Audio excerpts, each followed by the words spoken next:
Yo! What is up, guys? What's up, Losh? How's it going? What's with the sword? You gonna kill me? What's up, Wing Chun? How you doing? Hey, Michael Bra Shears. Howdy to you. What's up, Rude Noise? How's it going? You wonder what possum story you're gonna hear tonight? No possum story. The possum has not returned to my parents' house, so that's good. Yeah, they plugged up the hole. Haven't had possum issues in a while, which is good. I wonder when they're going to attack next. But if they do, I'll tell you about it.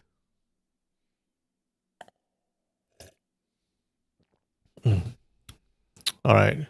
Shall we do Wordle? What's up, AJ Shiro? All right. How fast can I do it? 2 minutes? 1 minute? Ooh.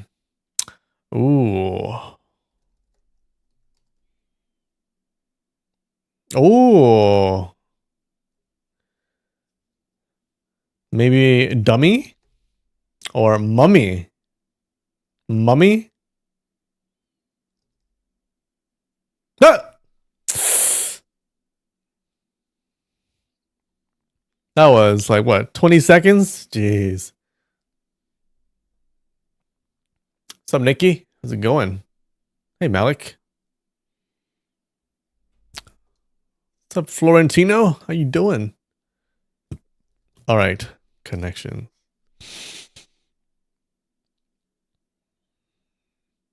All right, how long is this gonna take? Moose, not looking at chat. Moose, drain, bear, tire, hair, bore, tire mark, exhaust, plain, spray, spare, fiber, wax, simple, fingerprint, gel. Oh, there's stuff you can do to your hair. There's mousse, there's spray, there's gel. What else? Can you hair your hair? No. Can you wax your hair? You can't wax your hair, right? You can wax something. Maybe it's not just hair. Hair products. Okay. Hair, drain, fiber, fingerprint.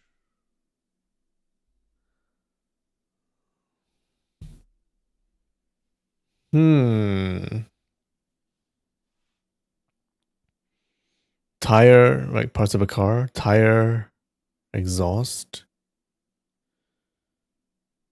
Simple, nope. A spare, like a spare tire.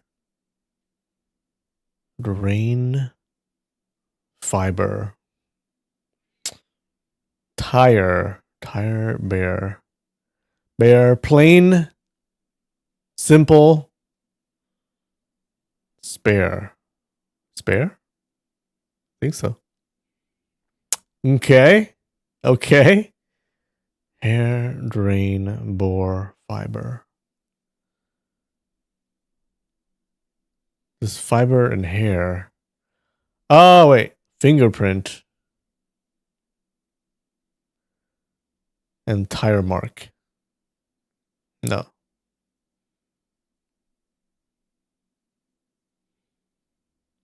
Hair, fiber, fingerprint. I'm thinking like at a crime scene. Exhaust, tire, bore. But it doesn't match anything else. You can have a tire mark at a crime scene, no? Let's see. Oh! I'm a genius. Weary. Oh, okay. Bore, drain, exhaust, tire. Makes sense. What's up, Malik? Short Wardle, long Cemento. Why?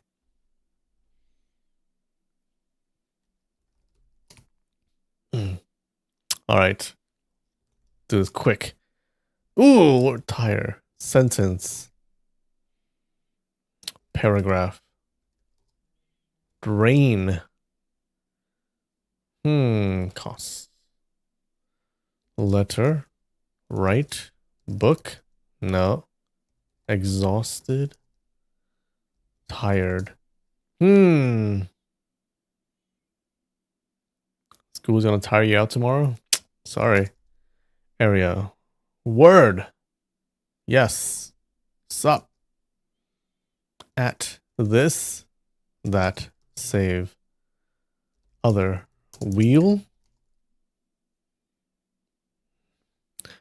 Word. Novel. The spoken word. Speech.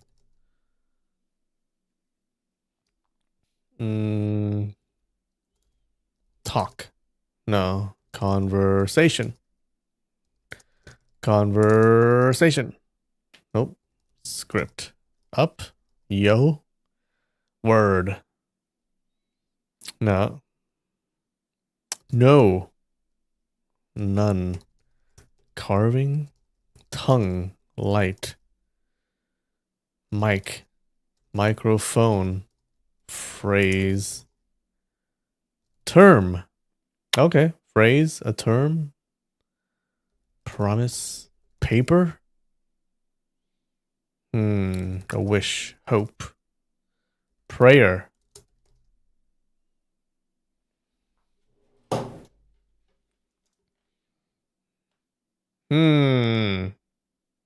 Cost. Language. So, Casey, how's it going? Hey, Benjamin. Idiom. Rhyme. Saying. How about a proverb? Sentence. Expression. Poem. Password. Already on Semantle? Hell yeah, we breezed through the others. Quote. Haiku. Poet. Poetry. No. Password. Passphrase. English. Language. Let me try that. Keyboard. You're entering a lot of capitalized words. Stop. Figure of speech. Well, you can't do a whole phrase. How about figure? What? Yeah, downcase it. Sure. I wasn't even doing capitals. What? Figure. A phrase. A term. An expression.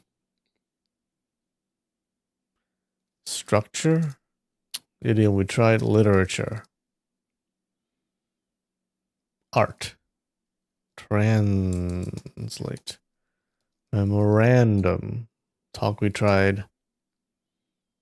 Correct. How about epitaph? Epitaph. Essay. Writing. How about homework? Speech with clause. I like clause. Metaphor. Simile. Onomatopoeia. Damn, I wrote that right.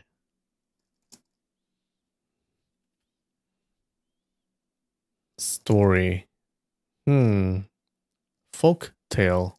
Tale. Knowledge. What is it? What? Object. We're still tepid. So far away. Acronym. Compendium. Encyclopedia. Near. No. Away.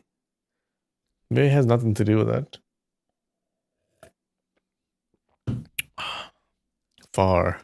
Series. Definition. Atlas. Thesaurus. Map. Title. Name. Nickname. No. Doctor. Instruction. Bibliography. Nothing's work. Oh, food. Restaurant. Eat. Cook. Meal. Drink. Delicacy. Oh, okay. Unique. Meat. Vowel. Carbohydrates. Oh. Cuisine. Vegetable. Mineral. Dessert. Entree. How about main course?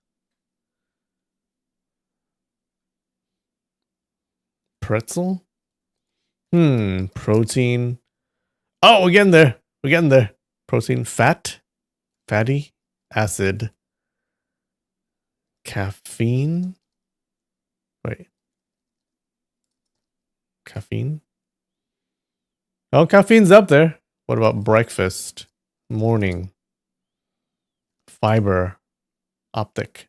Ingredient. I like that. Whoa! Good job, Benjamin. Wow. That wasn't bad. How long was that? Chicken has many protein. Good job. Ingredient. I guess that works. GG. All right. We're going to finish our hiragana today, okay? Finish it. Tofu hiragana. Blind dartboard toss. Have you guys seen that one video, classic video of the Japanese English teacher? I'm going to show you.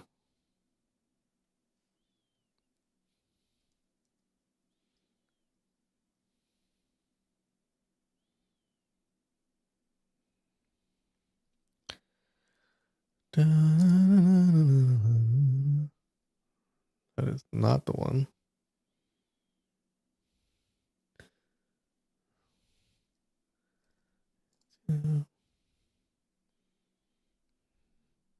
Japanese English teacher.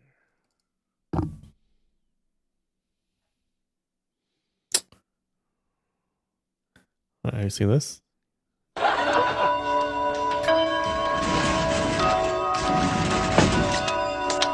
It's a classic. 今日の三図紙は英語だね。はい、だって英語の本の、10ページ、10ページ開いていいね。Do we need subtitles? Maybe there are subtitles.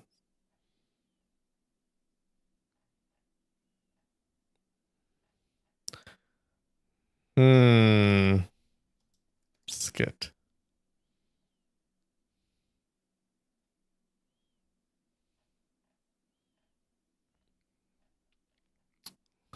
We don't need subtitles? Audiences are loving Marvel Studios' Thunderbolts. Look what you unleashed. 今日の三図紙は英語だね。はい、だって英語の本の、10ページ、10ページ開いていいね。英語というのはとりあえず発音を注意するよね。発音に難しいから。はい、いくよ。じゃあちょっと読んでみて、10ページ。お前授業中にガム噛んでダメだお前ガム噛んでだ。はい、読んでみて10ページ。This is my father. 次は This is my mother. それじゃあ向こう英語通じないよお前。早く通じないよもっとはっきり言ってもっとゆっくり。This is my mother. そのマージャーの発音が悪い。This is my father. This is my This is This is my father. This is my father. Good, very good だよ。はい、次言ってみて。 Who's this? ん Who's this? うん。 It's my uncle. アンクルの発音があれ。It's my uncle. アンチル。 Anchuru. チリじゃない、アンチル。 Anchuru. アンチル。 Anchuru. グー。はい、座ってるしよ。やってみ。はい。読んでみて。同じところに。お前、背でかいね。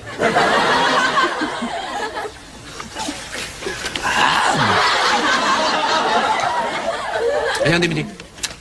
This is my father. This is my mother. お待てよ、お前、前の聞いてないのか、お前は。発音が違うんだから。This is my father. This is my father. This is my father. さあ、発音がお前おかしい。ファンザ。This is. This is. This is my father. ファンザ、ファーザーじゃねえんだよ。ファンザ。 Asa. そうそうそう。はい。 Who's this? その次、抜かしたらお前、この2行目。 This is my mother. マザー、マザーじゃないの。マザー。This is my mother. お前だよ、お前。 This is my maza. マザー。 Maza. そうそう、マザー。はっきり話さないと。はい、Who's this? フーズです。 Who's 威 this? 張んなくていいんだよ、お前は。はい、そうするとね。 It's my uncle.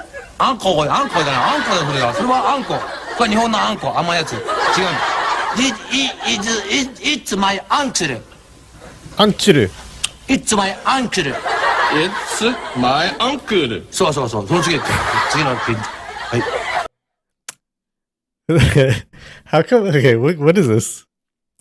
It's a skit, but like then they just can't keep a straight face.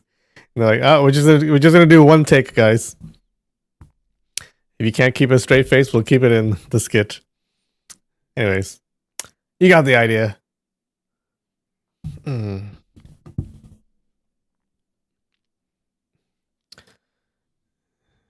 He's teaching Britishing. This is my mother. All right. Where are we at, guys? Where are we at? Where are we at? Then we got this. Did we do this? We did.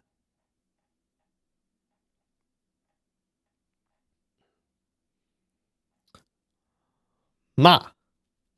Okay. Maza. Ma. Ma. Pronounced like the English word ma.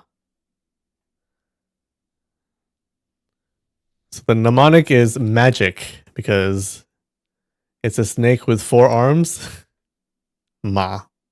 Magic. Magic. Okay. All right. I can do that. Magic. I think the way I remember it is that this is a mall. It's a multi-storied mall with a pool at the bottom. So it's kind of a mall. Mall. Ma. Yeah. But magic also works, I think. Magic. Ma. Magic. Okay. This is meat.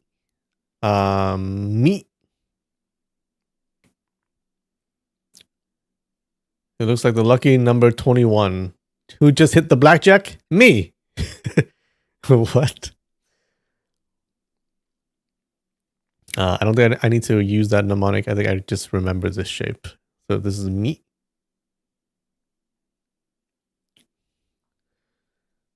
This is moo. Because the cow says moo. This kind of looks like a cow if you see it. So this is holding his head. This is his eyes, I guess. His mouth's going ooh, no. His nose. I don't know. Like cow's noses are not like that, but and then this is its head. And then this is it's a nice cow, so it's like this is eye. Okay, this is head shape. This is his eye. Okay, it's a cow's head. Moo. This is meh.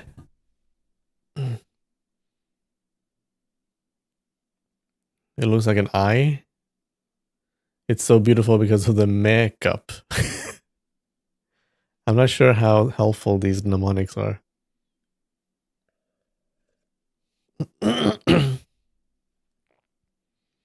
Gotta look pretty in the eyes, or else your ensemble will just be meh. Meh. Meh.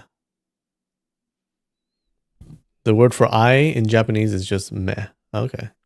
That is an eye. Meh. Moo just looks weird. Yeah. That does look like a cow's head, though. Alright. This is mo.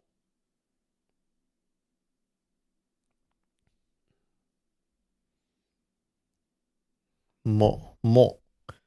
You want to catch more. So you add more worms. Okay. This is a hook. 2 worms.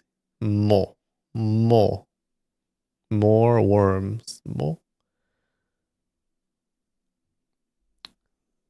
We got ya, you, and yo.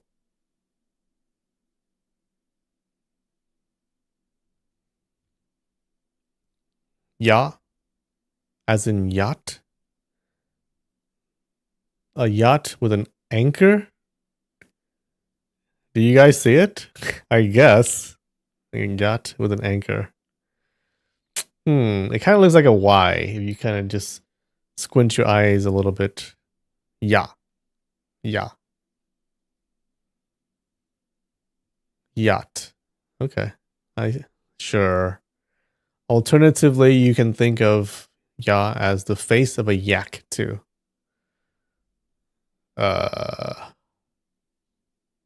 Where? Yeah. This is a weird character. It looks like a fish, obviously. You. This kind of is very unique looking fish. Looks like a big eyeball swimming in the water. What's it looking at? You big goofball. Psst. You?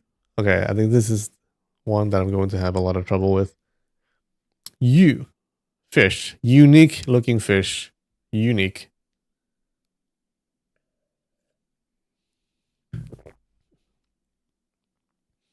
And then yo. Oh, I see it. Y and O. Yo. Ah, yo. This is also going to be a little bit hard. Yo, this kind of looks like the letters Y and O. You can play yo-yo with it. Oh, yo-yo. A hand holding a yo-yo string, and this is the yo-yo. Okay.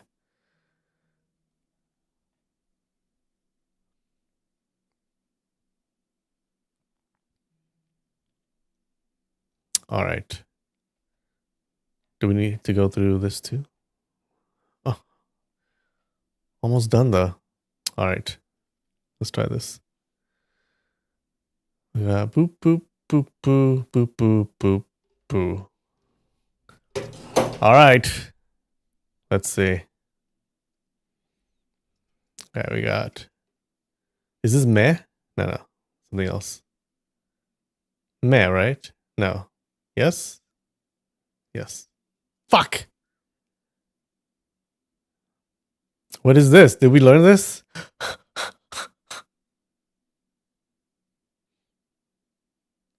Me. Meh, me. Ma. Oh god, what is it?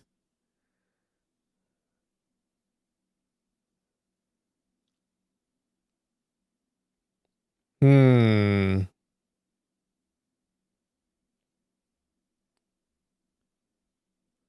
Can you tell me? Ma? No, not ma. Not meh. Not me. Not mo. Not mu. Is it moo? Not moo. Oh shit, it's not an M word. Are you allowed to help? Yeah, help. Help me. If I'm stuck on something. Da-da-da. New. Oh shit. Wait, did I learn that? I must have. New. What was the mnemonic for this? Noodle. Oh, shit. It does look like a noodle. Nu. Ka.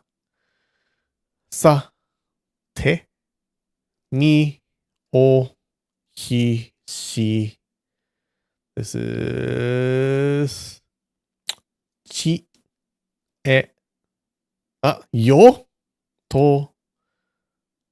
Ho. Ku. Ha. Su. Ke. Ma. No. Ko. Tsu. This is mu.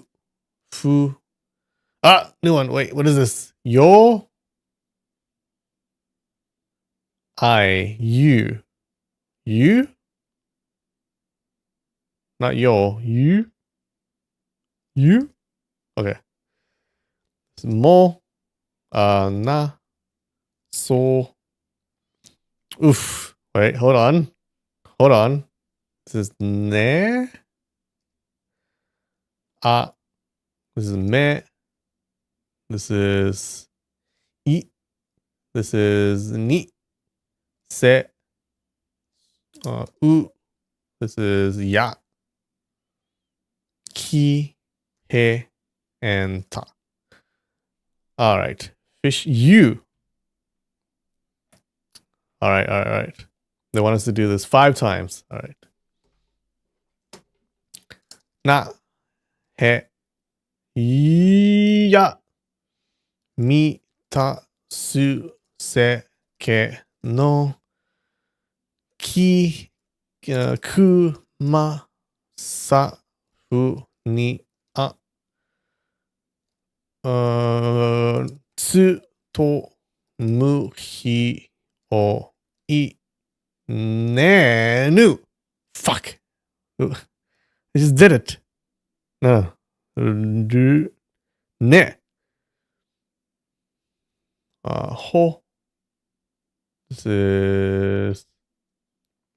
Wait. Oh god, what is it? No, mine's blanking. Chords. Ko. Yo. This was noodles. Te. Fish is yo. No. You. Si. U. Ka. Chi. Ha. So. Mu. Mo. And.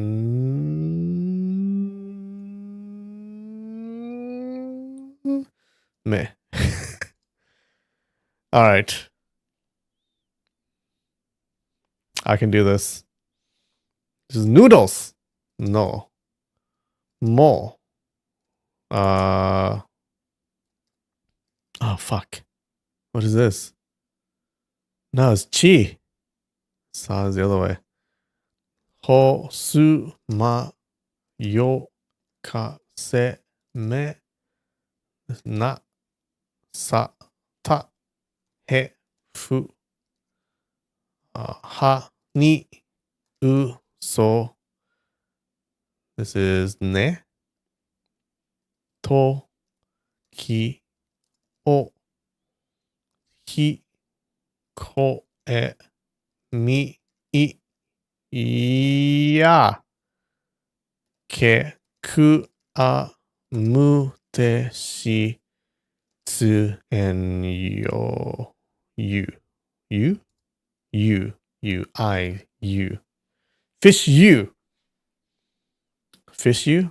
All right. Number 4. Come on.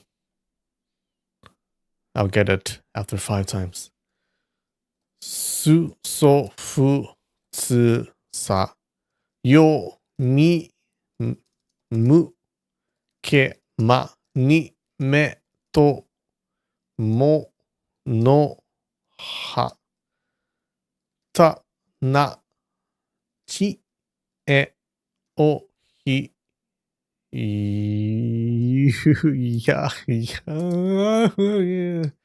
ya, ki, u, se, ko, ho, ne, I, a, te, nu, shi, ka, Wait. Ku. This is yu and he. Fuck. All right. 100%. Okay. 100% on this one. Let's do it. Ke to ni chi e no mo so ya hi. No, wait. That was a typo. I said he.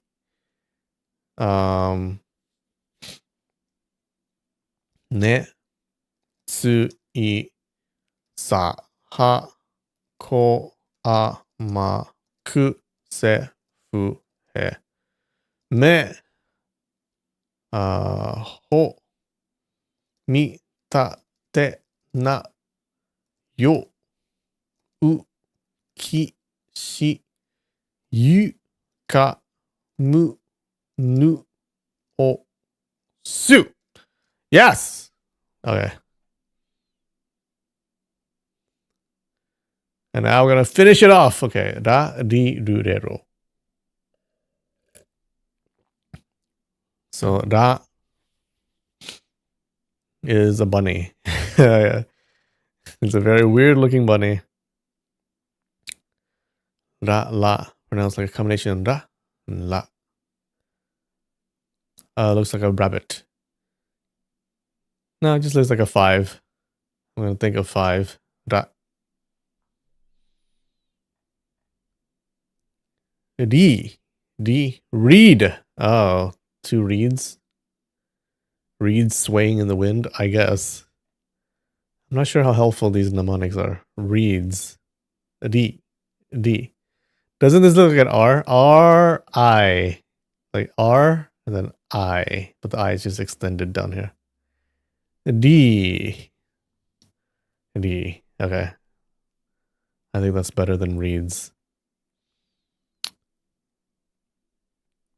Do.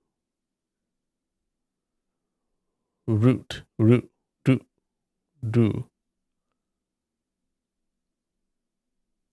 It's a crazier route. There's a loop at the end.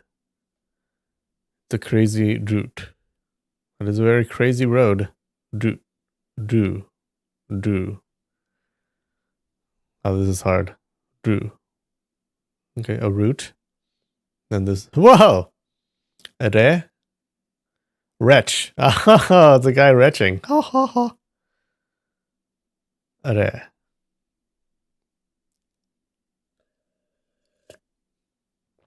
It also kind of looks like an R, right? With a thing here. Re. Okay, I see the guy retching. I like that. Re. That's you every day. You drinker.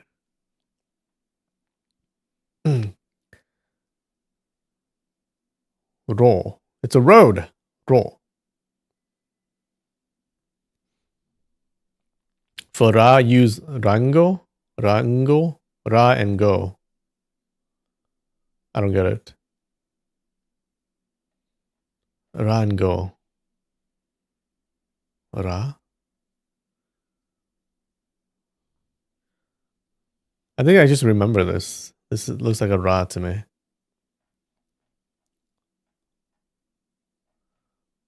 Roll is a 3. Yeah, how is that going to help me there? Roll. It's a road. It's a road. Okay, this is a road, and the other one is a really windy road. A crazy route. Do. Okay.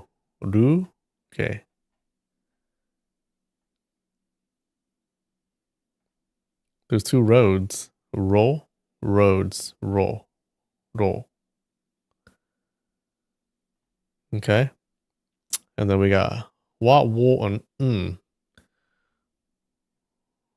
Wa.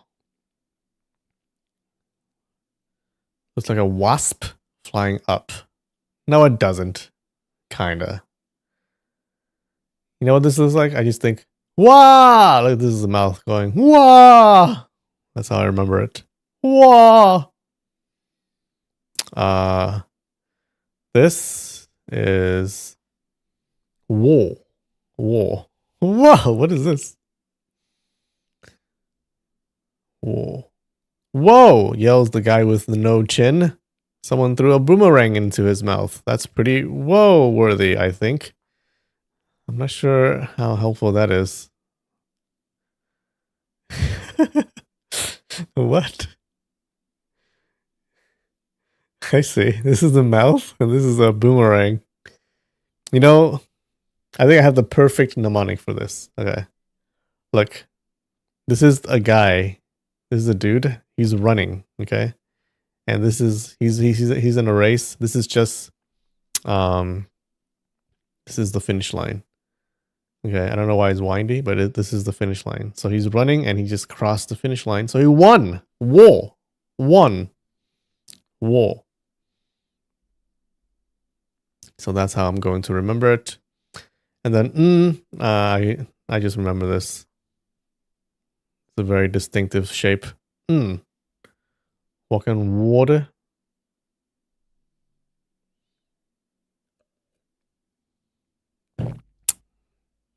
All right. Shall we do it? All right.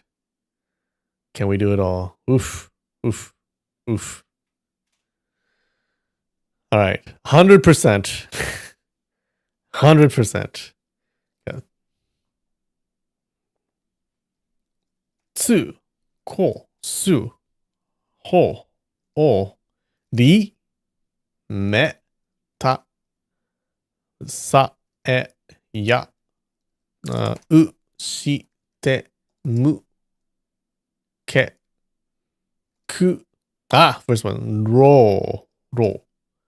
This is dra, ni, ka, se, mu. Fuck. Mo.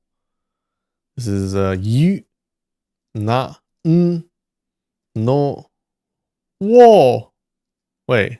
Wa. Oh shit. Wa. Ma, hi, chi, he, yo.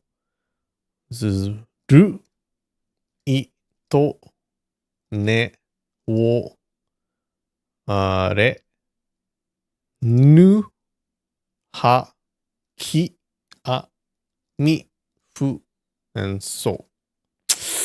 Ooh. Oof. Damn it. All right. We can do this. Ma, su, te, yu, nu, se, ke, ya. I, no, o, fu, mo, he, chi, mi. Ki, ho, ku, so, to, ko, ni, re, ri, wa. This is mu, ha, a, tsu, ne, ka, u, ru, hi, wo, ra, shi, na, ro, e, ta, sa, yo, me. Yeah. All right. 3 more times. O, hi, so, ri, chi, na, o, ma, nu, mu, ra, so, fu, ko, se, ho, me, shi, ni, sa, ni, ka, e, yo, ne, ha, ya, ku, ro, yu, wa, i, re, ke, ki, mo, a, ru, no, he, ta, u, to, tsu, te. Yeah! Oh. 2 more. Tsu, ko, yo, ne, ni, te, ho, ka, yu, se, i, o, nu, tsu, u, sa, ma, re, o, ro, shi, のへむひめたおわらけなみるえそきりはふもちとくんや。Ah! Oh! Alright, one more. ましそりけぬとむうるろをほゆへこせれみふおてちもはつきんめひわらたのなよにかいさるあねやけ No! No! No! No! No! Alright, one more time, one more time. I gotta get 100. さちとしろそてれぬふほこをひらますく Why did I miss that?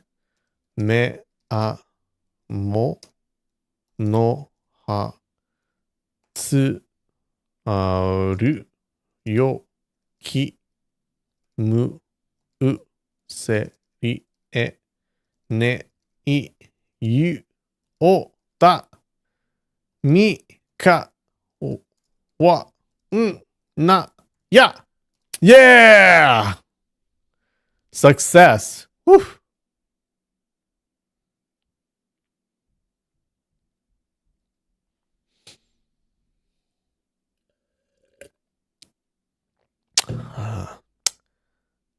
Cool. All right. I think that's done for today. And the rest, we can do it the next time. Yeah. This is the little marks on the top right. Oof.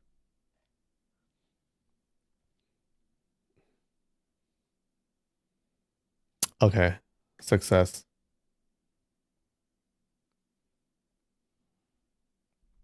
Mm.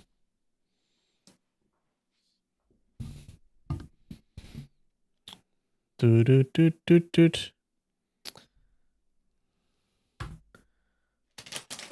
All right. For just because I finished it. Reward for me. What is this? What is this? Does it say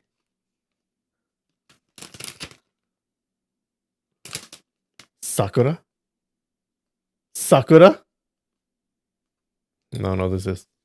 Well, I'm guessing it's Karinto. Whatever that is.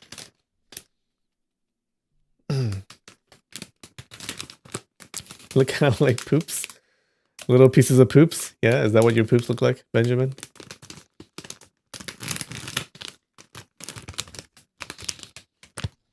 Oh, it smells kind of good. It's actually not savory. It's sweet. Some sakura flavor. Ooh, wow. Eee. Oh, okay. Nope. Come on. Come on. Focus, camera. That's pretty good.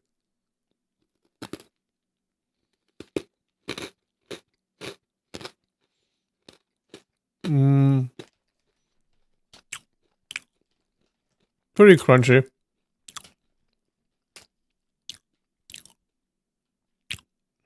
A little bit sweet. I do taste the sakura.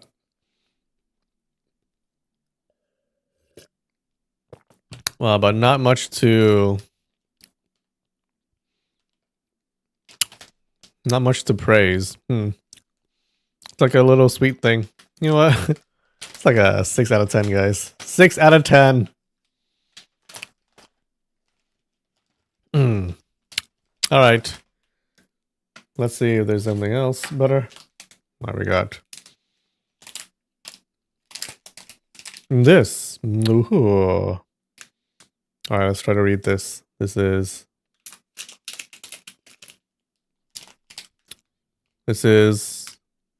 mochi to. Mochito. And then down here it says mochi, I think. Ugh. No, it doesn't. It says ichigo. Ichigo, which means strawberry. So I'm guessing it's some strawberry mochi.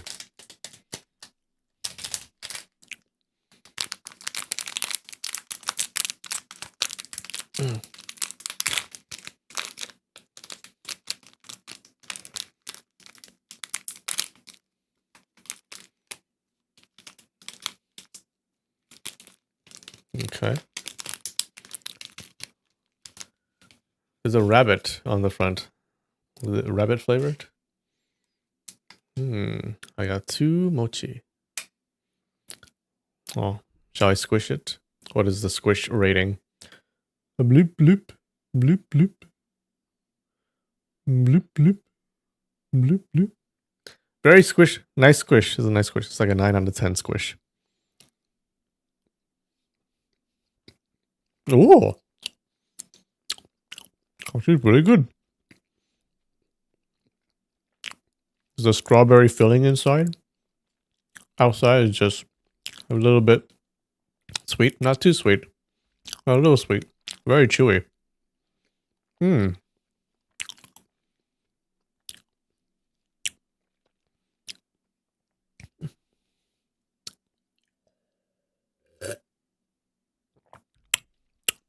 Yeah, strawberry filled mochi. Not bad.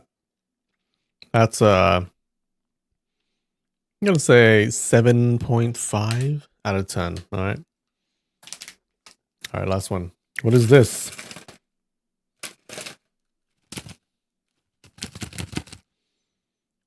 Can't really see inside. It's some little things bouncing inside. It's full of air, like puffed.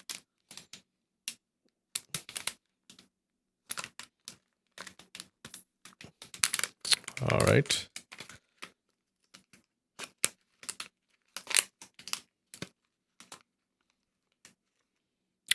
Oh, is that a heart? It must. That's a heart. Look. Hold on. Oh, is this the Valentine's box? It's a little heart. How cute. It's not squishy. Has a little bit of give to it, but not squishy.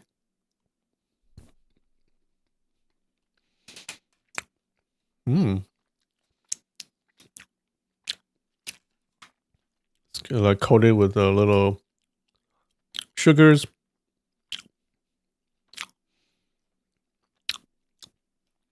Tastes like some fruit that I cannot name.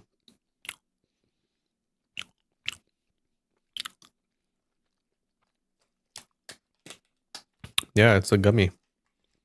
Oh, they're all little hearts. No, this is a green one.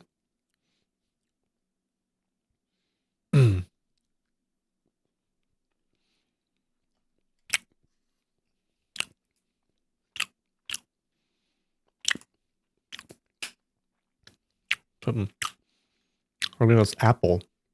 Apple flavor. Green apple. Okay. A little sweeter than I would like, but not bad.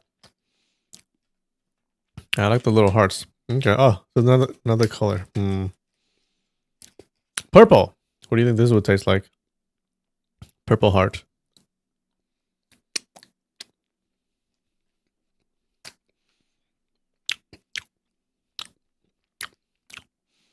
Yep, that'll be grapes.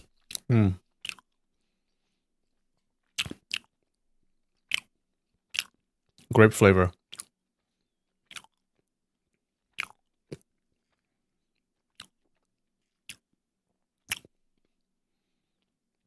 Okay. So little heart gummies. Mm, that's also a 7.3. 7.3 out of 10. How's that? Yeah. It's sweet with a little flavoring in it, but not much else to it. You know what? 7.3. I think that's a good rating.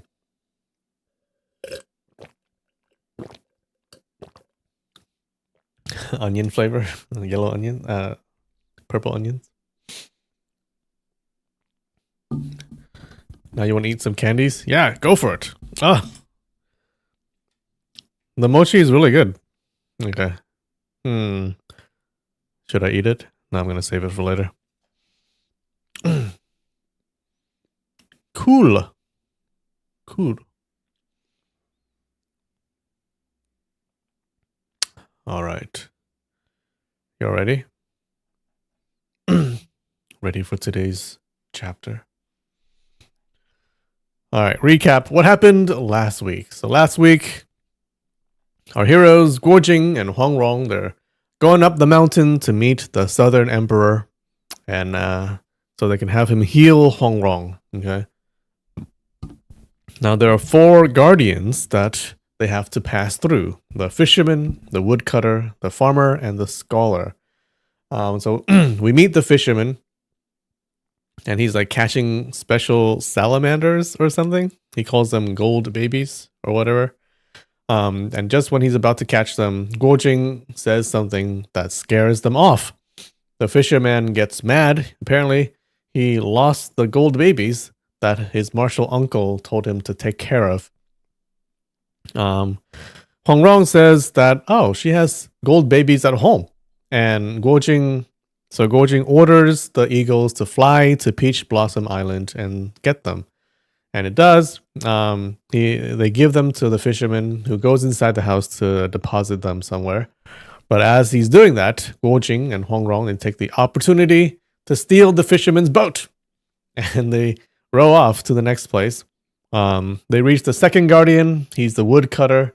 The woodcutter is like singing, and then Huangrong also sings another song in the same tune.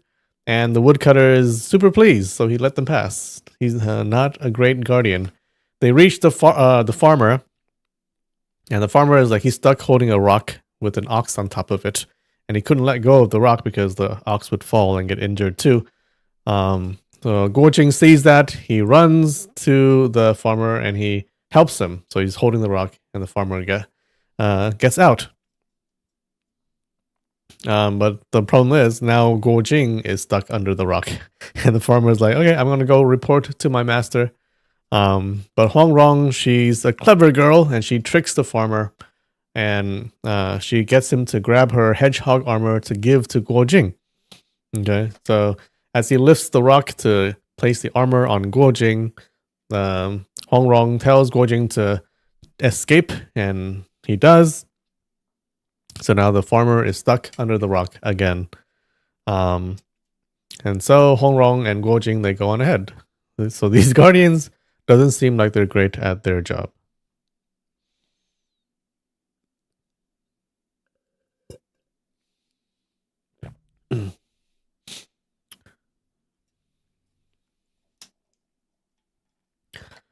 You thought Guojing went into the stream to catch... Oh yeah, sorry.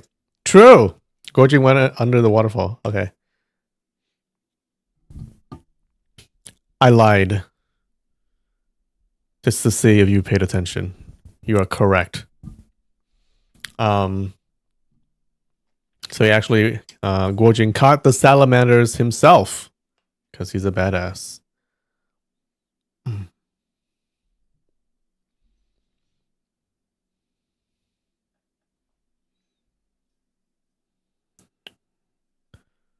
All right.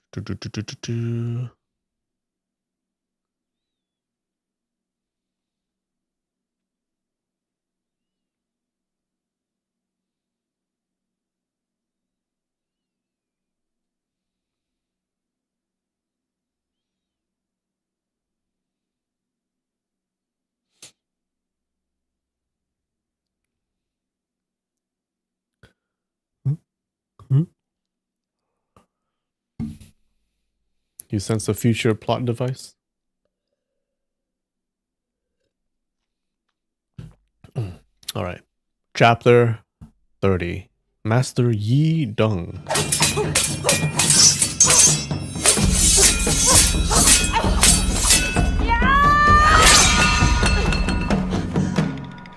So they've just left the farmer. The two of them followed the mountain path onward. Before long, the trail ended at a narrow stone beam, only about a foot wide, suspended between two mountain peaks and shrouded in mist with no end in sight. On flat ground, a path barely a foot wide would be nothing, but here, with a deep abyss beneath, even looking down could make one's legs tremble. Hongrong sighed. This Emperor Duan hides himself so well.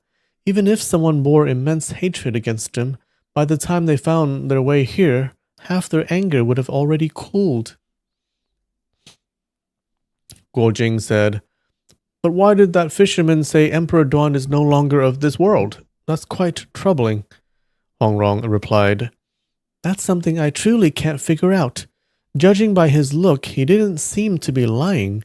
He even said our master saw Emperor Duan die with his own eyes." Guo Jing said, "Now that we're here, there's no turning back." He crouched and lifted Hongrong onto his back. Activating his lightness skill, he stepped onto the stone beam. You would have been angrier? True. The beam was uneven, and being constantly shrouded in mist, was extremely slippery. Ironically, moving slowly but increased the chance of slipping. Guo Jing gathered his strength and moved quickly. After running 7 or 8 zhang, Hongrong called out, "Careful, there's a gap ahead." Guo Jing had also seen the beam suddenly broken. There was a gap 7 or 8 feet long. Without hesitating, he sped up and leaped forward. Hongrong, having experienced so many dangers, had long thrown caution to the wind. She laughed. "Brother Jing, you don't fly as steadily as our white eagle." As they ran and leaped over gap after gap, 7 broken sections in total, they finally saw a flat area atop the opposite peak. Suddenly, they heard someone reciting texts aloud. At the end of the beam sat a scholar, cross-legged, reading a book aloud. Behind him was another small gap in the beam. Guo Jing came to a stop, stabilizing himself. He didn't know what to do. To leap across wouldn't be hard, he thought, but the scholar is sitting at the critical point. There's nowhere else to land. So he called out loudly, "Junior seeks an audience with your esteemed master. May I trouble uncle to guide us?" "Unchiru, Unchiru." The scholar continued reciting with relish, completely ignoring him. Guo Jing raised his voice and repeated himself, but still the scholar seemed deaf to him. Guo Jing whispered, "Ronger, what do we do?" Hongrong frowned and didn't answer right away.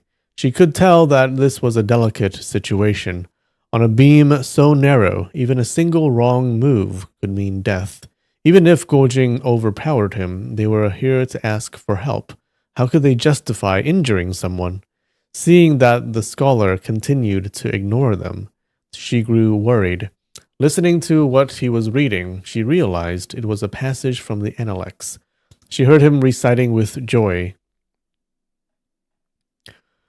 "In the late spring, when spring clothes are ready, 5 or 6 young men and 6 or 7 boys go bathe in the Yi River, enjoy the breeze and the rain dance terrace, and sing as they return." He recited it with such delight that it was as if he truly were bathing in spring waters and singing in the wind. Hongrong thought, "To get him to speak, I'll have to provoke him a little." So she sneered, "Even if you read the Analects 1,000 times, if you don't grasp Master Kong's deeper meanings, it's all for nothing." The scholar stopped, surprised, and looked up. "What deeper meanings are those? Please enlighten me." Hong Rong looked him up and down. He appeared to be in his 40s, wearing a casual scholar's cap, holding a folding fan, and sporting a long jet-black beard under his chin. Clearly a well-read man. She sneered. May I ask, do you know how many disciples Confucius had? The scholar laughed. Ha ha ha. What's so hard about that? Confucius had 3,000 disciples, 72 of whom were notable. Hong Rong said, Among those 72, there were elders and youths. Do you know how many were adults and how many were boys? The scholar replied, The Analects doesn't say, and neither do the commentaries. Hong Rong said, And that's why I said if you don't grasp the meaning of the text. That's why I said you don't grasp the meaning, the deeper meaning of the text. Just now, I clearly heard you read 5 or 6 young men, 6 or 7 boys. 5 times 6 is 30. Those are the adults. 6 times 7 is 42, the boys. 30 plus 42 equals 72. You study without thinking. Foolish, very foolish. Uh-huh.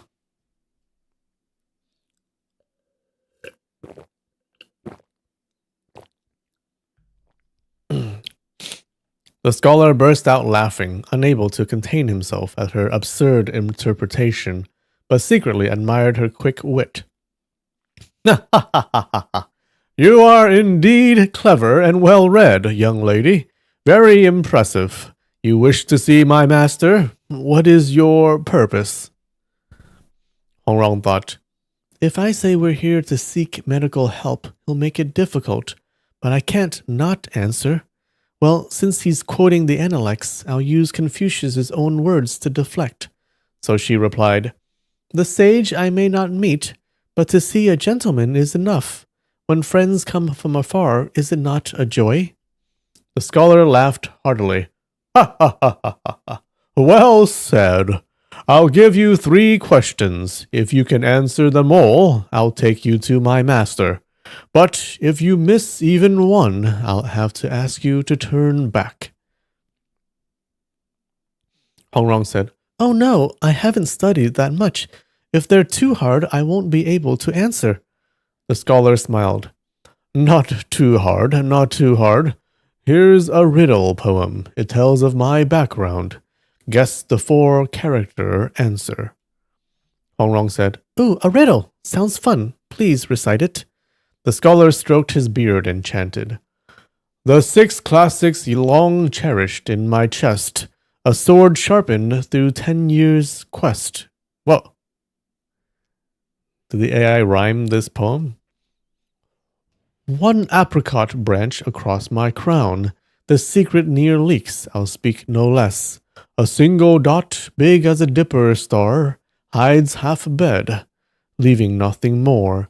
To win true fame, I must retire. My real self, can you see it here? Oh, we got chess, quest, and less. Alright, what do you think, guys? What is the 4-character answer? Hong Rong thought, To win true fame, I must retire. My real self, can you see it? You must be a former high official who followed Emperor Duan into seclusion. That's not hard to guess. So she said, The word 6 has a 1 and a 10 beneath it. That's the character Yi Xin. Add a stroke to apricot and remove the mouth radical. That gives wei. And a dot and a big to add a dot and a big to half the character for bed. You get zhuang. To retire with true fame, that's yuan. Altogether, what is it? Xin Wei Zhuang Yuan. You must be the top scholar of the year of Xin Wei. My apologies for not recognizing your honorable status. Wow. She's too smart. The scholar was stunned. He thought the riddle was tricky enough that even if she could solve it, she'd need a long time. Standing on such a narrow beam, no matter how skilled the boy was, he couldn't hold out forever. He had meant to force them to retreat, But Huang Rong had answered without pause, astonishing him. This girl is a genius, he thought. Now I must give her something much harder. He looked around. Nearby stood a row of palm trees, their fronds swaying in the wind like fluttering fans. Feeling poetic, he shook his folding fan and said, Here's a couplet for you to match. Hong Rong said, Matching couplets isn't as fun as riddles, but fine, go ahead. If I don't match it, I suppose you won't let us pass. The scholar pointed at the palms. The wind sways the palms, the thousand-armed Buddha waves his folding fan. It was both a description and a boast. Hong Rong thought, if I respond only with an image and no hidden meaning, I won't win. She looked around and saw a small temple across the flat land beside a lotus pond. It was late July, and the high-altitude chill had already arrived, so most of the lotus leaves had withered. She got an idea and smiled. I've got a match, but I fear it might offend you. The scholar said, Say it, don't worry. You promise you won't get mad? Of course not. She pointed at his scholar's cap and said, Here's my match. Frost withers lotus leaves. The one-legged ghost wears a carefree hat. The scholar burst into loud laughter. Ha ha ha ha ha ha! Brilliant! Not only is it perfectly matched, it's delightfully quick-witted. Ha ha ha! So funny, guys. Guo Jing looked and saw that the wilted lotus stem indeed looked like a one-legged ghost wearing a scholar's cap, and couldn't help laughing too. Hong Rong chuckled. Don't laugh too hard. One misstep and we'll both become little ghosts without any scholars' hats. The scholar thought, ordinary couplets clearly won't stump her. I'll have to give her an impossible one. Suddenly, he remembered a riddle his old teacher had mentioned back in his childhood school days, one that had stumped everyone for decades. No choice but to test her with that one, he thought, and said, I have another couplet for the old lady. Qin Si Pipa. 8 great kings, all with matching faces. Hong Rong was overjoyed upon hearing it. The characters Qin Si Pipa? Indeed, each contained 2 king radicals, 8 in total. It's a tricky riddle. Too bad it's an old one. Father solved it long ago while bored on Peach Blossom Island. I'll pretend to struggle with it just to tease him a bit. She furrowed her brows, putting on a worried face. The scholar was quite pleased to think he had finally stumped her, and before she could ask him the answer, he preempted her. This one is indeed difficult. I myself couldn't come up with a perfect match. But as we agreed, if you can't match it, I must ask you to turn back. Hong Rong smiled and said, Oh, it's not that I can't match it, only that the previous line already offended you, and this one will offend all 4 of you, the fisherman, the woodcutter, the farmer, and the scholar, so I hesitate to say it aloud. The scholar didn't believe her. If she could match this line and simultaneously mock all 4 of us, it would be a miracle. As long as it's a proper match, I don't mind being poked fun at. Hong Rong said with a smile, In that case, pardon me in advance. The matching line is Qi Mei Wang Liang, 4 little demons, each with their own gut. Okay. Well, I don't know what's going on, but apparently she's very smart. The scholar was stunned. He stood up and swept his long sleeve in a deep bow. I'm thoroughly impressed. Hong Rong returned the gesture and said, If the 4 of you hadn't schemed to block our way up the mountain, I wouldn't have been inspired to come up with that line. The origin of this riddle was from years ago when Huang Yaoxi had joked with his 4 disciples, Chen Xuanfeng, Chu Lingfeng, Lu Chengfeng, and Feng Mofeng, by writing the same riddle. Hongrong had not yet been born at the time, but later heard her father mention it. Today she borrowed that same line to mock the fisherman, woodcutter, farmer, and scholar standing in her way.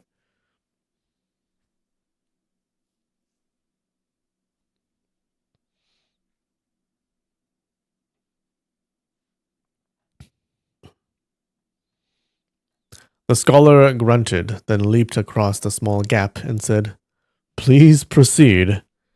Guo Jing had been listening nervously the entire time, afraid that one wrong answer would undo everything.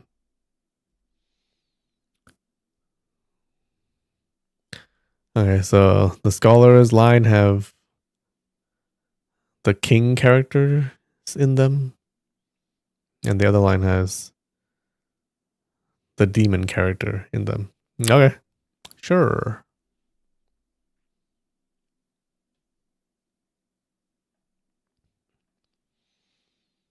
When he saw the scholar move aside, he was overjoyed. He lifted Hongrong on his back, leapt across the wide gap, landed on the spot where the scholar had been sitting, and leapt once more to cross the final chasm. Chasm?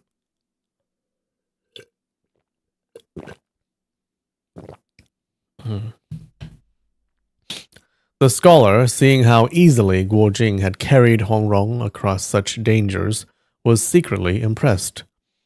I always prided myself on being well-rounded in both scholarly and martial pursuits, but compared to this girl's literary wit and this boy's martial skill, I fall short.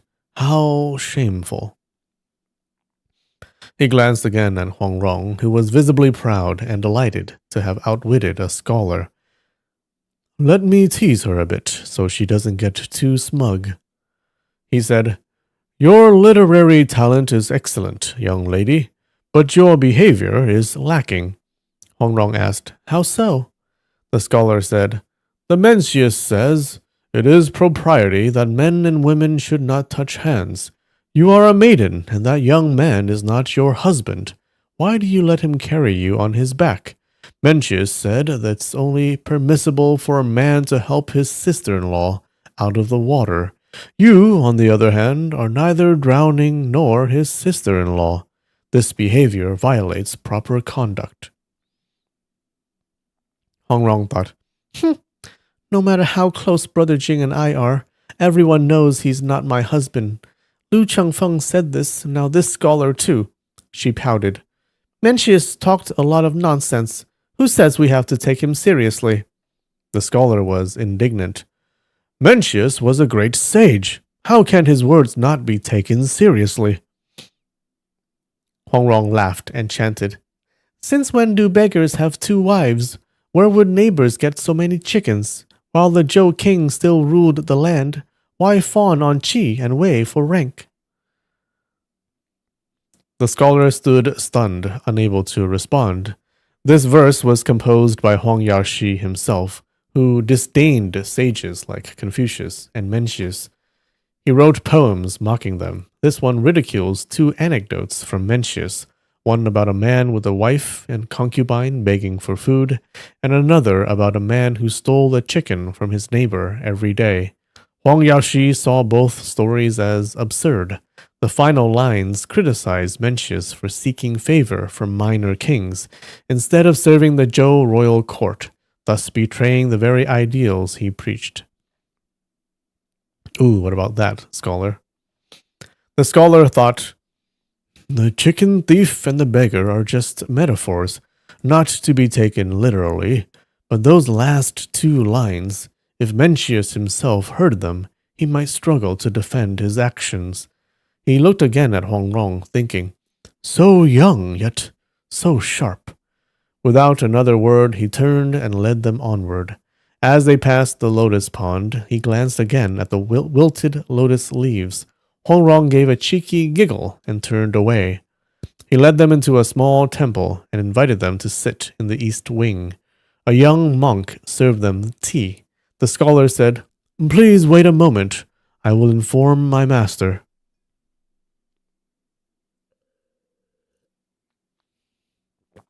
Guo Jing said, Wait, the farmer on the hillside is still trapped beneath that large boulder. He needs help first. The scholar was startled and immediately rushed out. Hong Rong said, "We can open the yellow pouch now." Guo Jing exclaimed, "Ah, I'd completely forgotten." He took out the yellow pouch and tore it open. Inside was no writing, only a crude drawing. A man dressed like a king of India, cutting flesh from his own chest with a knife. His entire body was mutilated, blood flowing freely. In front of him stood a large scale. On one side was a white dove, on the other a pile of his own flesh. Yet the dove weighed more. Beside the scale was a fierce hawk. The drawing was clumsy, the brushwork crude. Wait, what? So the king of India, he cutting flesh from his own chest. So he put on the scale his flesh and the dove, but the dove weighed more. Gotcha. What does that mean? Hong Rong thought, that Yinggu never learned to paint. Her calligraphy is decent, but this picture looks like a child's doodle. She stared for a while, but couldn't make out its meaning. Guo Jing saw she was puzzled and decided not to overthink it. He folded the paper and held it in his hand. Suddenly, are we going to see the Southern Emperor? Suddenly, they heard heavy footsteps from the hall. The farmer, now furious, was leaning on the scholar for support as they walked toward the inner chamber. He had likely been exhausted from holding up the boulder. About the time it takes to drink a cup of tea, a young monk entered, palms pressed together, and bowed. "What brings the two of you here?" "It's a famous Buddhist story." "Gotcha. Thanks." Guo Jing replied, "We are here to request an audience with Emperor Duan. Please relay our message." The monk bowed again. "Emperor Duan is no longer of this world. I'm afraid you've made this trip in vain. Please enjoy a vegetarian meal before I escort you down the mountain." Guo Jing was deeply disappointed. After such a long and arduous journey, to be told this, it was too much. But Huang Rong, having seen the temple, already suspected the truth. Seeing the monk's expression, she was now even more certain. She took the picture from Guo Jing and said, "Disciples Guo Jing and Huang Rong humbly request an audience. We ask that your master consider his friendship with the nine-fingered divine beggar and with Peach Blossom Island. Please present him this paper."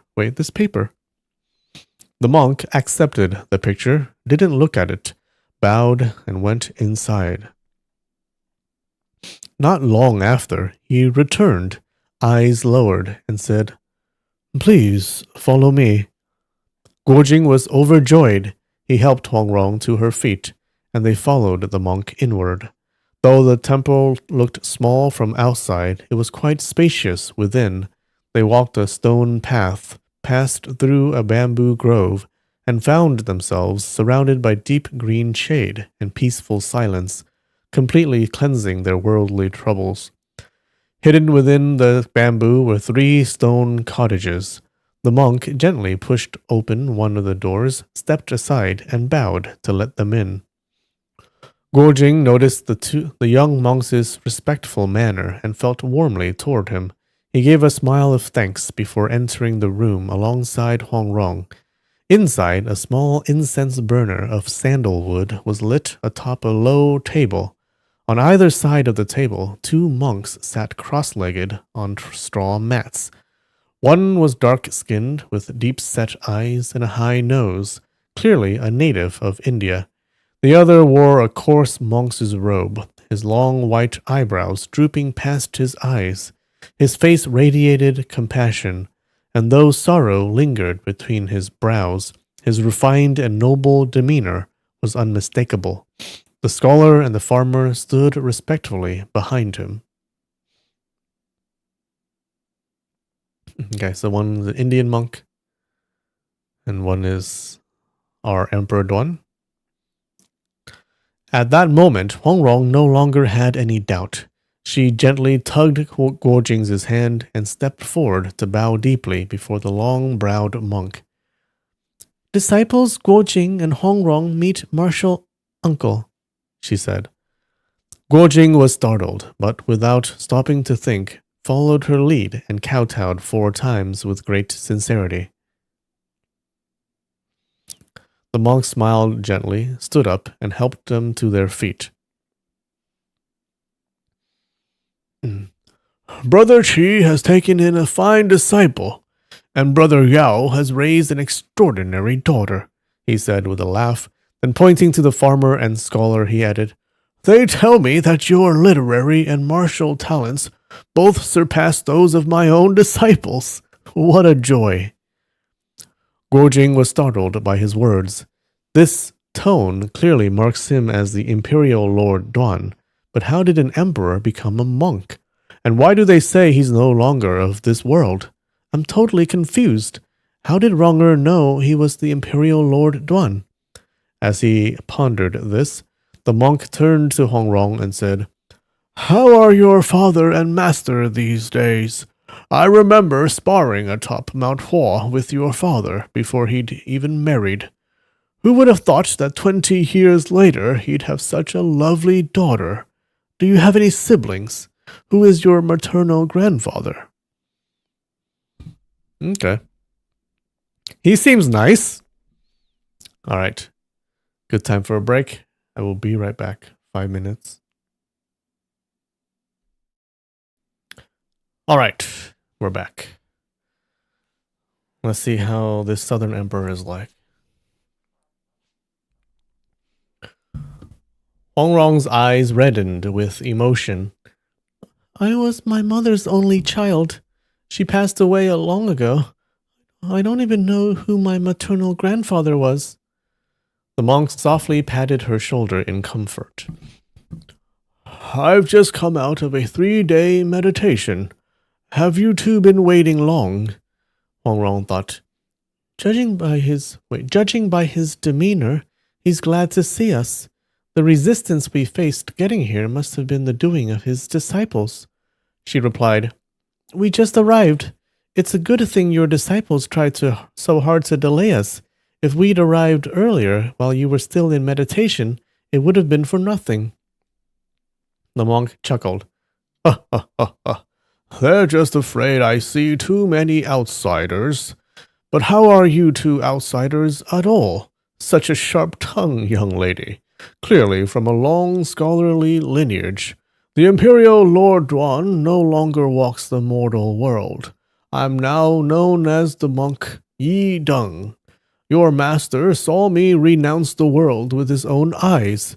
But your your father likely doesn't know, does he?" At last, realization dawned on Guo Jing. So the imperial Lord Duan became a monk. That's why his disciples said he was no longer of this world. My master must have said to find Master Yi Deng, not the imperial Lord Duan. Ronger is so clever, she guessed it right away. Hongrong replied, "My father doesn't know, and my master didn't tell his disciples either." Yi Deng smiled. "Indeed, your master eats more than he talks. He wouldn't mention an old monk like me to others. You've come a long way. Have you eaten?" He's so Asian.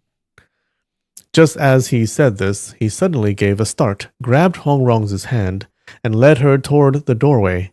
He tilted her face to the sunlight and examined her carefully.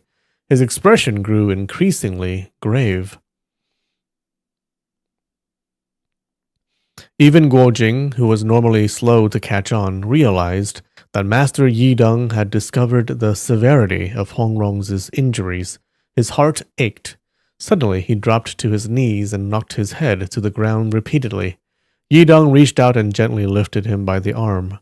Guo Jing felt a surge of powerful energy trying to raise him and dared not resist it. He simply followed the flow and slowly stood. "Please, master, save her life," he said. That small lift was Yi Deng's way of gauging his strength. He had only used half his power, enough to feel the reaction without pushing him over. If Guojing couldn't resist, he would have stopped. But if Guojing remained unmoved, he would have applied more force. The fact that Guojing neither resisted nor stumbled, but naturally followed the energy, shocked Yi Deng even more. Brother Qi really has raised an exceptional student. No wonder my disciples admit defeat. Then Guojing's words, "Please, master, save her life," had just left his lips when his stance suddenly wavered, and he took an involuntary step forward.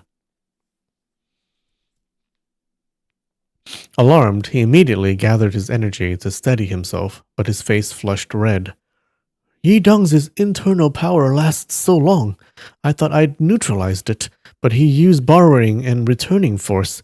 Even after a delay, the recoil pushed me forward. If this were a real fight, I wouldn't stand a chance. So, this is the level of the East Heretic, West Venom, South Emperor, and North Beggar. Truly awe-inspiring. He was deeply impressed, and it showed on his face. Yi Deng saw the admiration in Guojing's eyes. He smiled and gently patted Guojing's shoulder. You've come far in your training. It's no small feat. He still hadn't let go of Huangrong's hand. He turned and said gently, Child, don't be afraid. It's all right now. He helped her sit on a cushion.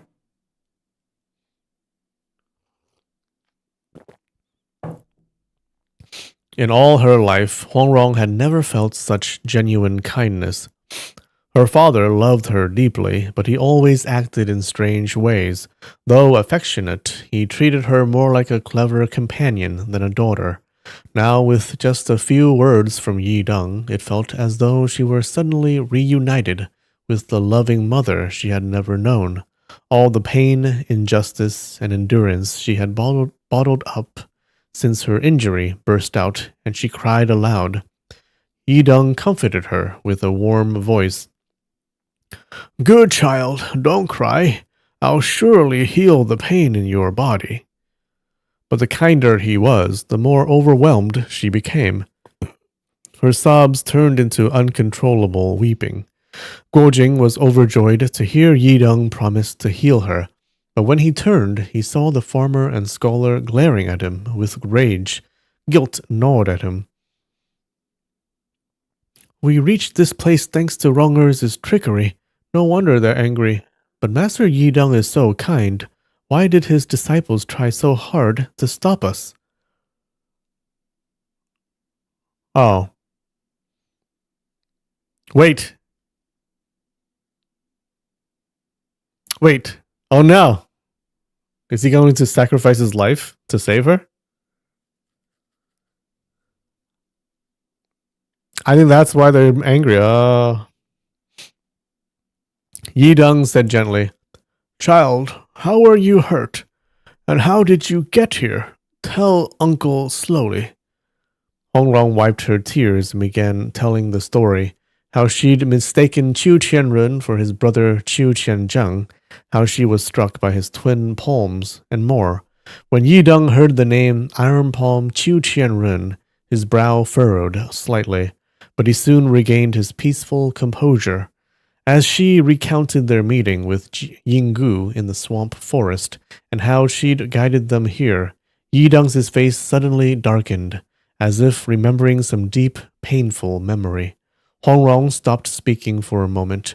After a sigh, Yi Deng asked, Hey, and then what happened? Huangrong continued, describing the trials they faced from the fisherman, woodcutter, farmer, and scholar. She praised the woodcutter for letting them pass easily, but exaggerated the other three's actions, making them sound unreasonable and hostile. The scholar and farmer grew red with anger, but dared not interrupt. Guojing tried to interject. Ronger, don't exaggerate. Those uncles weren't that mean. But Huangrong kept on acting spoiled and defiant, making the two men flush with embarrassment. Yi Deng shook his head and said, That's no way to treat guests. These children truly acted rudely. I'll have them apologize to you both later. Hongrong shot a triumphant look at the two disciples and continued recounting how they'd entered the temple. Then I gave you the drawing, and you invited us in. That's when they stopped blocking us. Yidong asked curiously, What drawing? Hongrong said, The one with the eagle, the dove, and the man cutting off his own flesh. Yidong asked, Who did you give it to? Huh? Before Hongrong could answer, the scholar produced the picture from his robe and held it respectfully in both hands. It's here, master. Earlier you were in meditation, so I hadn't yet presented it.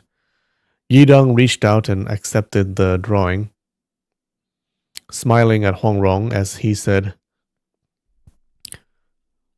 See, if you hadn't spoken up, I wouldn't have seen it. He slowly opened the picture and with just one glance understood its meaning. He chuckled. So they were worried I wouldn't save you and brought this drawing to provoke me. Aren't they underestimating this old monk just a bit? Hongrong turned her head and noticed that the scholar and the farmer were looking both anxious and worried. She grew suspicious.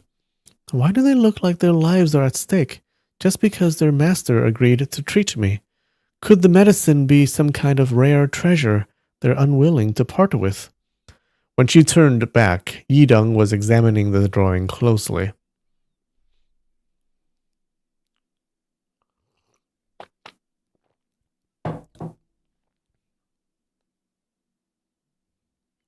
He held it up to the sunlight, gently flicking the paper a few times. A look of doubt crossed his face. He asked Hongrong, This was drawn by Yinggu?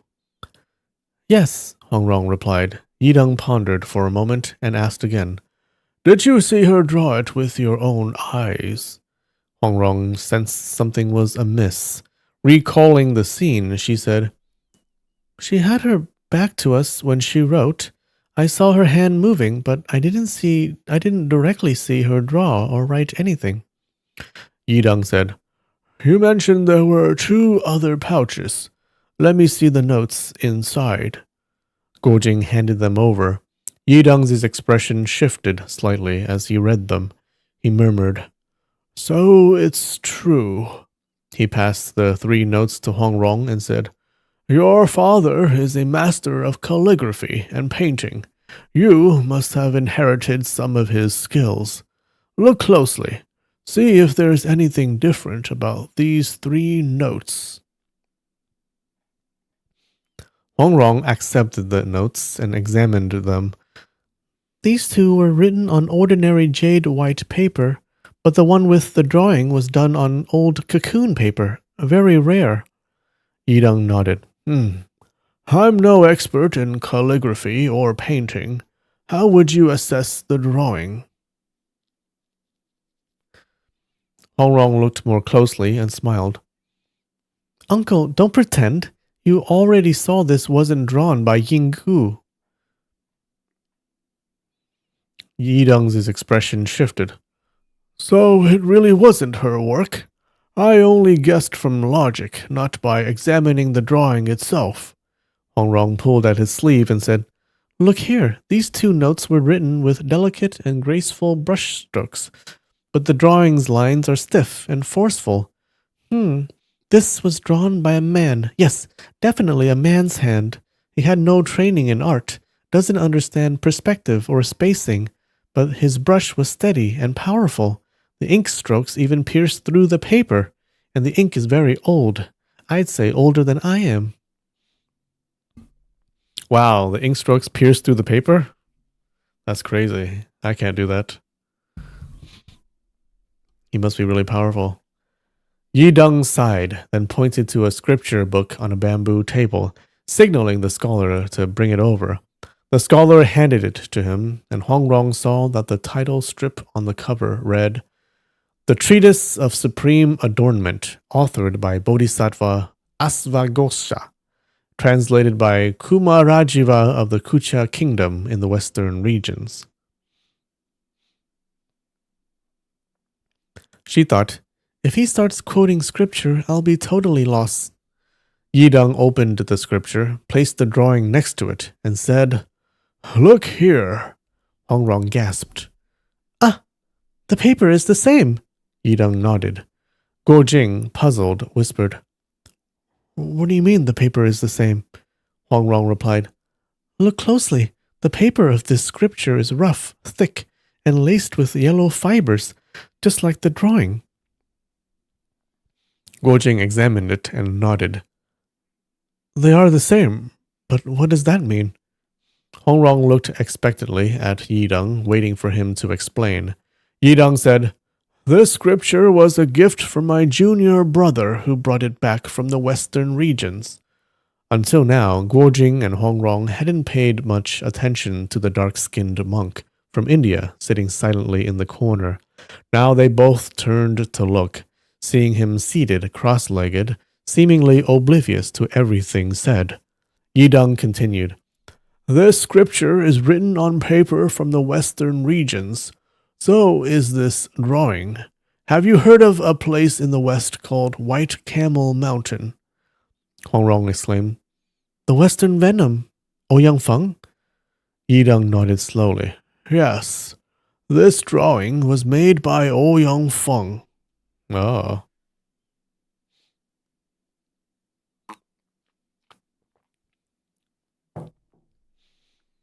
Both Guo Jing and Hongrong were stunned and speechless for a moment.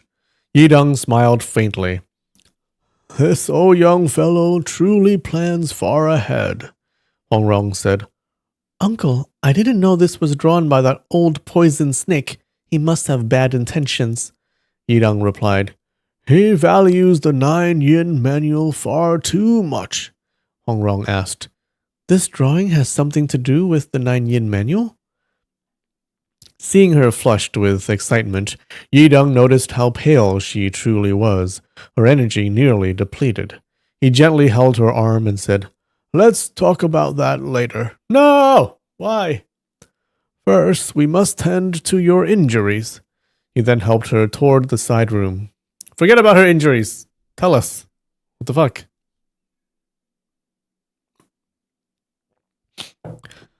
As they neared the door, the scholar and the farmer exchanged a glance, rushed forward, and knelt in the doorway, saying together, "Master, please allow us to treat this young lady's injuries." I think I'm right. Yidong's gonna give his life to save her.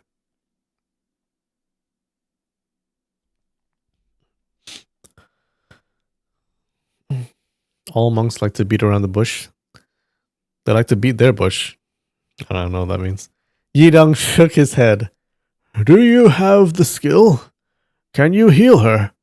They replied, "We will try our utmost." Yidong's expression darkened. "A human life is no matter for mere attempts," the scholar said. "These two were sent here by villains with wicked intent. Even though Master is compassionate, you must not fall for their scheme." Either he'll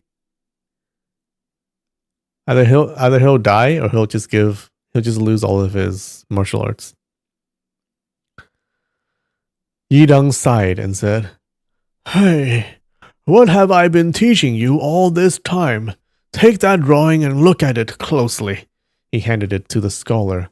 The farmer kowtowed and said, "Master, this drawing was done by the Western Venom. It's a trap set by Ouyang Feng." As he spoke, his face filled with panic and tears streamed down. Guo Jing and Hongrong were thoroughly baffled. What could treating an injury have to do with all this? Yidong gently said, stand up. Don't worry our guests." His tone was soft, but his words left no room for argument. The two disciples realized they could not persuade him and stood with bowed heads. Yidong guided Hongrong to the side room and beckoned Guo Jing to follow.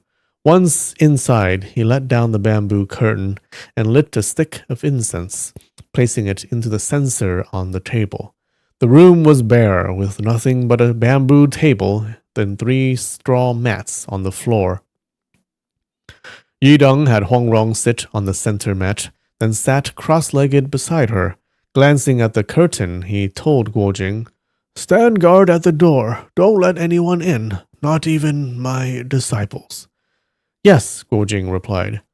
Yidong closed his eyes, then suddenly opened them and said, "If they try to force their way in, fight them off. This concerns your little sister's life. It's critical." "Yes," Guojing answered. He was even more confused now. They revere him so deeply. Why would they disobey and try to barge in? Yidong turned to Hongrong.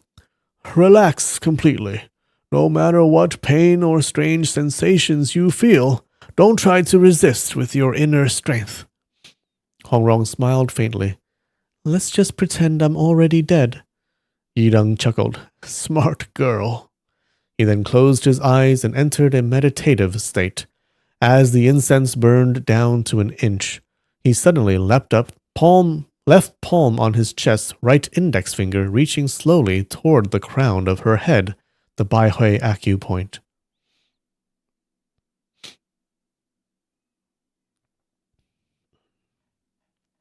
As his finger touched the point, Hongrong shivered slightly, feeling a warm current surge through her skull and down her spine. Yidong retracted his finger and immediately pressed the next point, the holding behind the Baihui, then continued with Qiangjian Nao Hu Feng Fu Dai Jui Tao Dao Shen Zhu Shen Dao Ling Tai, each point at the due meridian. By the time the incense was halfway burned, he had pressed 30 major acupoints along the spine, following the due meridian in sequence.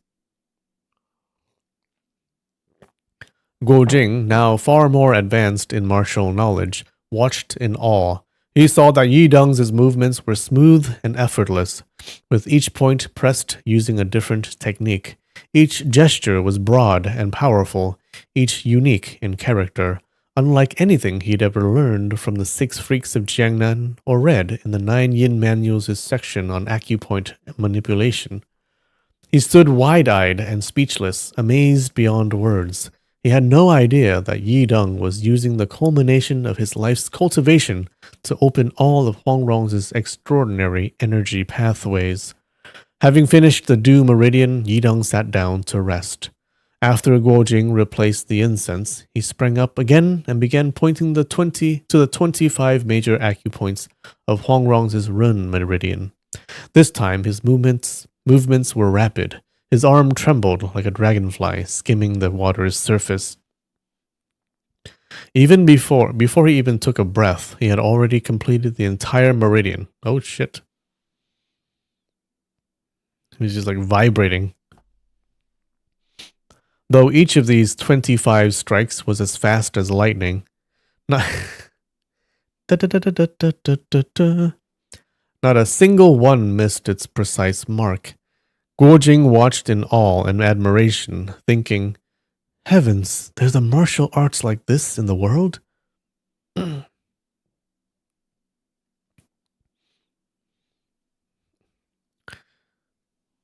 Like, it's interesting in these books we keep seeing people with like super powerful martial arts who don't pass down their martial arts and they just die.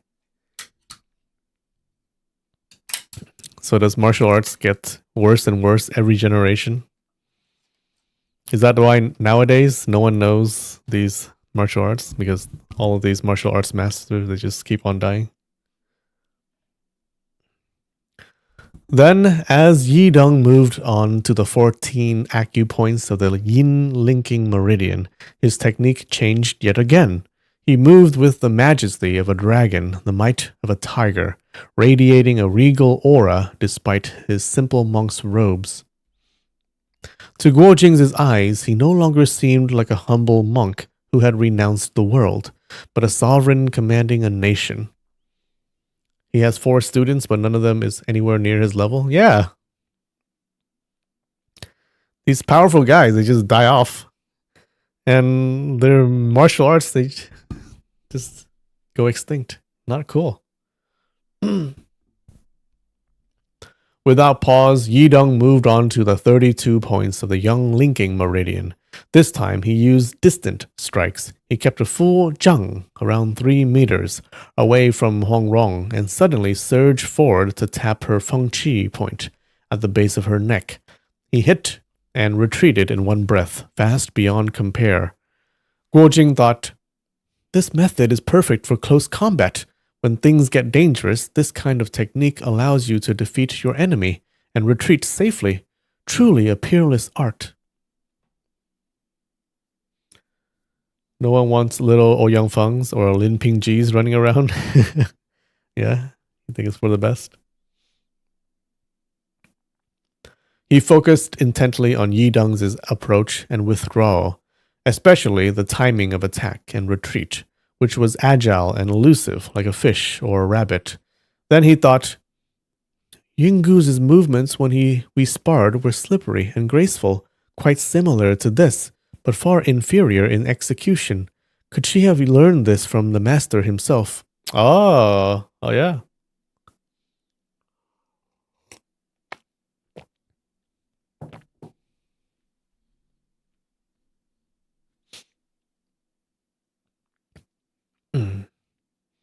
Wait, so maybe Yinggu... Was Yinggu referring to this guy then? Yi Deng and not Zhou Tong?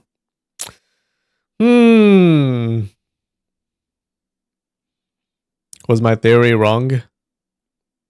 Alright, we'll see. After 2 more sticks of incense, Yi Deng completed the yin and yang qiao meridians. When he reached the Zhugu point on her shoulder, Guo Jing was struck by a sudden realization. Ah, the 9 yin manual talks about these too. I've been too stupid to understand until now. He silently recited the passage from the manual. As he compared the content to Yi Deng's form, he realized they aligned in principle. But while the manual explained only the theory, Yi Deng's technique demonstrated its infinite variations. At that moment, it was as if the master were physically revealing the hidden truths of the 9 yin manual through his divine martial arts. Oh shit! Is he learning the 9 yin manual secrets? Although Guo Jing didn't dare imitate Yi Deng's Yi Yang finger, he gained profound insight into the manual's core. The Yi Yang finger, guys! Hey! The dude is poking her? Maybe when he became a monk and couldn't sleep with her? Maybe. Did he also poke Yinggu? Sifu poker? Okay. The final step was the Dai Meridian, the finishing touch. The other 7 meridians flow up and down the body, but the Dai Meridian encircles the waist like a belt, hence its name. This time, Yi Deng turned his back to Huang Rong, walked backward, and pointed in reverse, slowly tapping her Zhangmen point. There were 8 points in the Dai Meridian, and each strike was extremely slow, as though it required immense effort. His breathing became labored, his body swayed, and it seemed he could barely remain standing. Oh, he's dying! Guo Jing grew alarmed. He saw sweat pouring down Yi Deng's forehead, even dripping from the ends of his long eyebrows. He wanted to step forward to help, but was afraid to disrupt the treatment. Looking at Huang Rong, he saw her soaked in sweat, her brows furrowed and lips clenched, clearly enduring great pain. Extreme pain. Suddenly, whoosh! The bamboo curtain behind them was flung open. Someone shouted, "Master!" and burst into the room. Before Guo Jing could think, he instinctively used the move Spirit Dragon Swings Its Tail, swinging his right palm backward and striking the intruder squarely in the shoulder. Turning around, he saw the man stagger back 2 steps. It was the fisherman. Having lost his iron boat and paddle, the fisherman had been forced to take a long detour, circling more than 20 li around the mountain. When he finally arrived and heard that his master was treating the girl, he rushed in to stop it, but was unexpectedly knocked back by Guo Jing's strike. Just as he was about to charge again, the woodcutter, farmer, and scholar also arrived at the doorway. The scholar exclaimed angrily, "It's too late! What's the point in stopping him now?" Guojing turned around and saw Yidong now seated cross-legged on the mat. His face was deathly pale, his robe soaked through. Hongrong had collapsed and lay motionless, her condition unknown. Guojing rushed over and lifted her up. He caught a foul stench from her nose, and her face was pale with a bluish tint.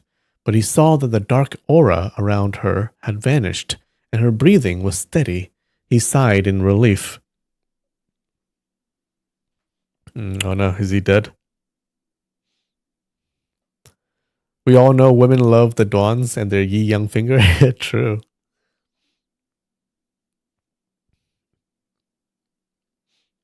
The 4 disciples gathered silently around their master, faces filled with worry.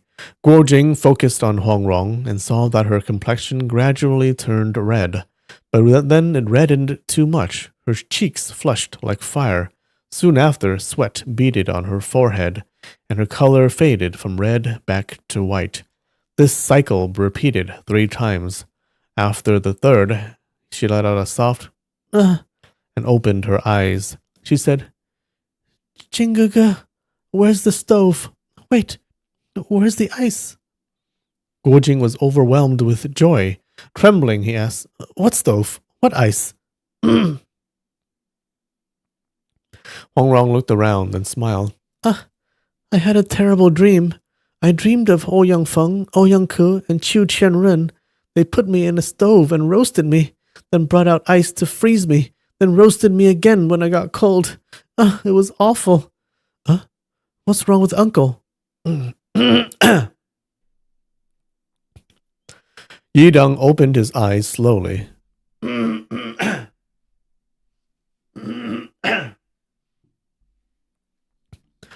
Yidong opened his eyes slowly and smiled. You're healed. Rest for a couple of days. Don't move about and you'll be fine. Hongrong replied, I've got no strength at all. Not even enough to lift a finger. The farmer glared at her furiously. She ignored him and said to Yidong, Uncle, you used so much strength to heal me. You must be exhausted. I brought some 9-flower jade dew pills made from my father's secret formula. Would you like to take a few? Yidong beamed. Wonderful. I didn't expect you to carry such a marvelous restorative. During the Mount Hua sword debate, everyone was exhausted. Your father shared this with us, and it worked miracles. Guojing quickly retrieved the small pouch of pills from her satchel and handed them to Yidong. The woodcutter ran to the kitchen for water, while the scholar poured all the pills into his palm and handed them to the master. Yidong smiled. I don't need all of these. They're hard to make. Let's save half. The scholar insisted. Master, even if we gathered every miracle medicine in the world, it still wouldn't be enough. Unable to argue, Yidong accepted the handful of pills and swallowed them all. Wait. Oh no, he's gonna die from overdose.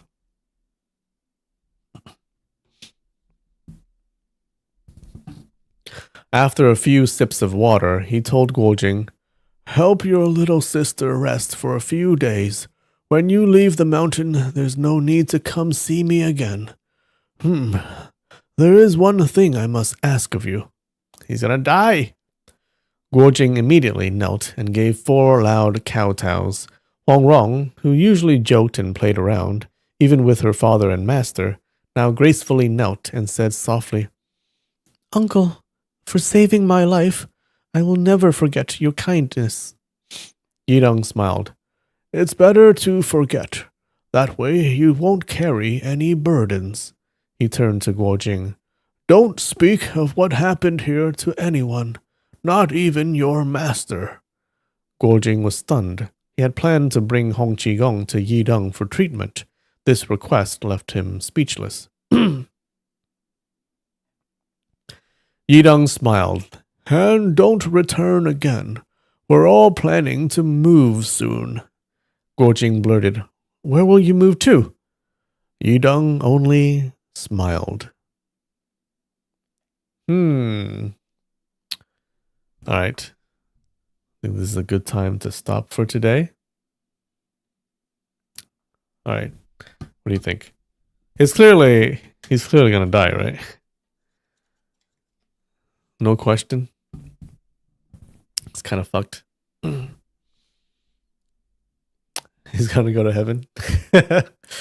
Exactly.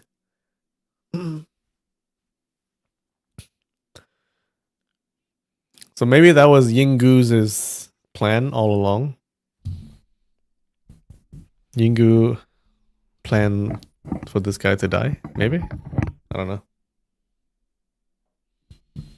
All right, I have a new sake bottle. Ooh, we finished the old one. Now for the new one. Tokubetsu Junmai. All right. Let's see what this tastes like.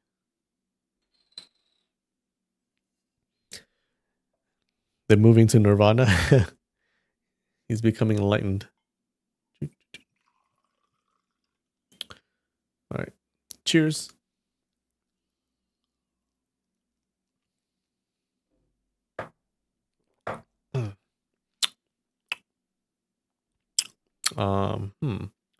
Not bad.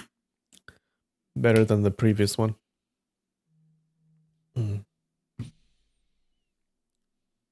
Maybe he only lost his martial arts, but probably dead. Probably dead.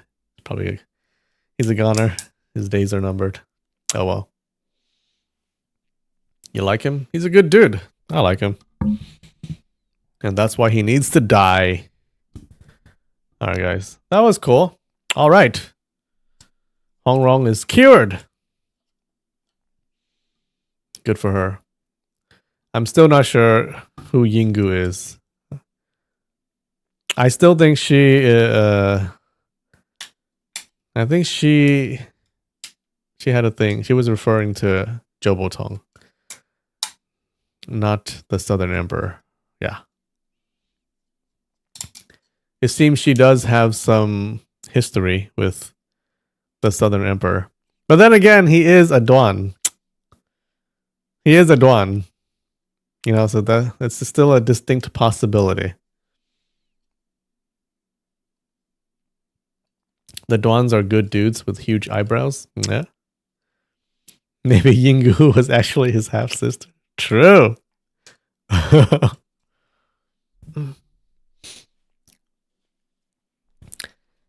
still gonna stick to my theory, okay? Yeah, she's in love with Jobo Tong. And Jobo Tong is such a bad guy. The fuck? Didn't even come to see her when he escaped. Alright, guys. We'll see what happens to the Southern Emperor in the next episode. Alright, thanks for joining me. Hope you liked it. I love you. And I will see you next time. Bye. How can anyone fall for Jobo Tong? No idea. Maybe she hates the 5 because it's part of why Jobo Tong is in the cave. Oh. Maybe. Alright, guys. Good night. Have a good one. Bye.